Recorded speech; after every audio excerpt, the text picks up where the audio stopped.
مفتی صاحب سابق وزیر اعظم عمران خان صاحب پر گزشتہ رات جو حملہ ہوا اور اس حملے میں عمران خان صاحب زخمی بھی ہوئے ہیں اور ایک کارکن شہید ہوا ہے، اس پر کوئی مذمتی بیان ریکارڈ کروا دیں اور دعا کریں۔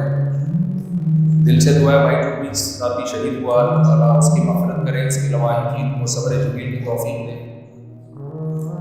میں نے بیان تو ریکارڈ کروانا ہی تھا، یہ پرچی آ گئی، اچھا ہو گیا۔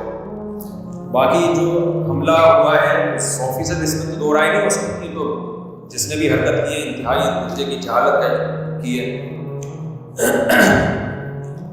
اور ایز اے انسانیت عمران خان کی صحت کے لیے بھی ہم دعا کرتے ہیں۔ کسی بھی حملہ ہوتا ہے، انسان ہمارے ملک کا ایک فرد ہے اور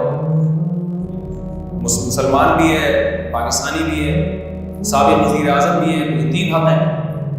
اس کا مقصد کوئی جماعت کی کوئی ترجیح دینا نہیں، کوئی بھی ہوتا تو ہم یہی بات کرتے ہیں، یہی کرنی چاہیے، اپنے اختلافات میں اپنے اعتدال سے تجاوز کرنا ہی ٹھیک نہیں ہے۔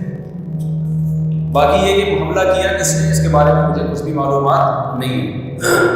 میں نے نہیں کیا، میں یہ کہہ سکتا ہوں، میرا اس میں کوئی کردار نہیں ہے اور مجھے اس پہ ذرہ برابر بھی خوشی نہیں اور غم ہوا ہے، تکلیف دہ عمل ہے۔ باقی جس نے بھی کیا ہے، اگر یہ کسی نے کروایا ہے اللہ ان کو بھی غارت کرے، اور جس نے کیا ہے اللہ اس کو بھی عبرتناک، اس کا عبرتناک سزا۔ اصل ذمہ داری تو حکومت کی ہے نا،